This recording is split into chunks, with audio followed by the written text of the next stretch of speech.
Le syndrome d'hypotension intracrânienne par la docteure Élisabeth Leroux. Tout d'abord, un peu d'anatomie. Pour bien comprendre la céphalée par hypotension intracrânienne, il faut imaginer le cerveau dans la boîte crânienne, baigné par un liquide protecteur et nourricier, le liquide céphalorachidien, LCR. Ce liquide sert en quelque sorte de coussin qui empêche le cerveau de se frapper sur la boîte crânienne lorsque la tête bouge. Le cerveau et le liquide sont contenus dans un sac constitué de méninges. Les méninges sont en fait les enveloppes du cerveau. La méninge la plus épaisse se nomme la dure mère. Ce sac de méninges se continue dans la colonne vertébrale où il entoure la moelle épinière, elle aussi baignée dans le liquide céphalorachidien. La plupart des céphalées par hypotension sont causées par une fuite de liquide céphalorachidien, en général par un trou dans la dure mère. Puisque le LCR fuit, la pression dans le sac méningé diminue et ceci peut mener à différentes réactions dans la boîte crânienne. Privé de son coussinage liquide, le cerveau est plus sensible aux changements de position, ce qui entraîne les symptômes de l'hypotension intracrânienne. Les symptômes de l'hypotension intracrânienne sont nombreux. Le mal de tête est caractéristique. Le plus souvent, il est pire en position assise ou debout, car c'est dans cette position que le cerveau subit le plus de gravité et est tiré par le bas. On parle de céphalée posturale. La position couchée, même sans sommeil, soulage la céphalée rapidement. Cela dit, dans des cas plus chroniques, les variations posturales sont moins évidentes et on peut voir un mal de tête qui se détériore au cours de la journée. Plusieurs personnes décrivent une douleur qui irradie vers le cou et les épaules. Le mal de tête peut être accompagné de nausées, de vomissements, de sensibilité au son et aux lumières. À part la céphalée, d'autres symptômes sont décrits, souvent en lien avec l'impact des changements de pression sur les nerfs crâniens et les structures du cerveau. On note la vision double, les distorsions auditives, les acouphènes et, dans certains cas plus sévères, de la confusion. Qu'est-ce qui cause le syndrome d'hypotension intracrânienne?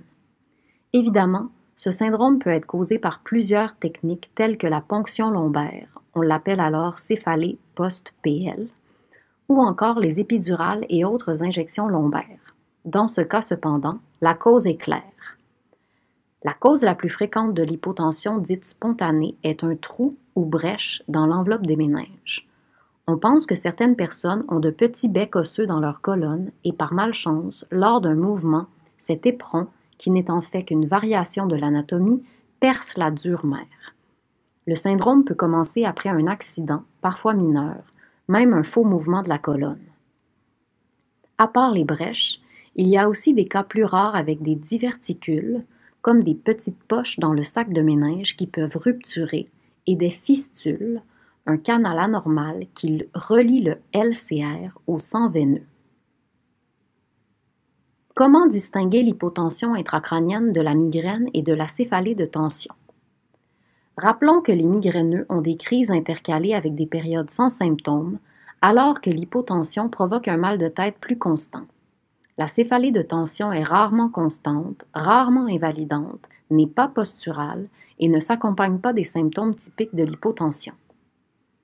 Dans certains cas, le diagnostic de l'hypotension est très facile. Le syndrome peut commencer subitement et la personne peut observer le mal de tête typique qui disparaît en position couchée alors que tous les symptômes reviennent en position debout. Il n'y a pas d'autre syndrome qui ressemble à cela.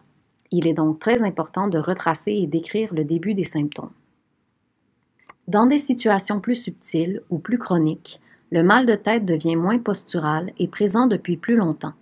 Il peut alors ressembler à la migraine chronique. La plupart des patients avec des migraines chroniques ont mal dans le cou, plusieurs ont des acouphènes, des nausées, de la vision floue, et souvent le fait de s'allonger améliore le mal de tête en raison du repos plus que de la posture. On peut donc dire qu'il faut une certaine expertise pour distinguer la migraine chronique de l'hypotension intracrânienne. Une consultation en neurologie est toujours indiquée. Quels sont les tests disponibles? En général, on commence par une IRM cérébrale avec du contraste, un produit intraveineux appelé gadolinium, administré avec l'examen. Ce test va révéler des anomalies pour 80 à 85% des patients.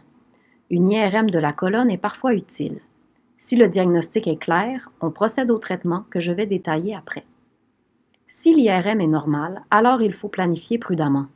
Certains cliniciens vont d'emblée recommander un traitement si les symptômes sont typiques et la réponse au traitement, le fameux blood patch, va prouver le diagnostic. Mais lorsque le diagnostic est incertain, des tests plus avancés, comme le CT myéloscan, peuvent être utilisés avant de se lancer dans les traitements. Ceci demande une collaboration avec un radiologiste expérimenté et un suivi clinique attentif. Quels sont les traitements recommandés? Si le syndrome vient de commencer, il arrive que le repos au lit pendant 1 à 2 semaines puisse régler le problème. La caféine est en général utile pour soulager la douleur. Le mal de tête est très difficile à soulager, même avec des analgésiques puissants. La position couchée reste souvent le seul soulagement possible. Le blood patch, terme souvent utilisé même en français, est la technique la plus utilisée. On prélève un peu de sang du patient et on injecte ce sang au niveau de la colonne lombaire, juste autour des sacs de méninge. En faisant ceci, on espère rétablir la pression dans le système et possiblement boucher le trou. Si le blood patch lombaire ne fonctionne pas et qu'une fuite a été trouvée, alors on peut tenter de cibler la fuite avec un blood patch ciblé. On peut aussi utiliser des cols biologiques de fibrine au lieu du sang. Dans de rares cas, il faut faire une chirurgie, surtout si la brèche est grosse. Les très rares cas de fistule doivent être gérés par des équipes spécialisées. Quoi faire si le diagnostic n'est pas clair? Dans les situations incertaines où le mal de tête ressemble à une hypotension mais aucune brèche n'est trouvée, on tente parfois les traitements utilisés pour la migraine chronique. En fait, il n'est pas rare de traiter un patient chez qui le diagnostic d'hypotension a été évoqué et jamais prouvé, et qui peut-être finalement présente une migraine chronique. Cette approche est donc raisonnable. Les traitements pour la prévention migraineuse incluent plusieurs pilules, le botox et plus récemment les anticorps CGRP. Le traitement de l'hypotension intracrânienne devrait être géré par un neurologue et dans certains cas un spécialiste en médecine des céphalées connecté à une équipe interdisciplinaire. Si vous voulez en savoir plus sur le syndrome d'hypotension intracrânienne, n'hésitez pas à consulter le site web Fuite spinale LCS Canada.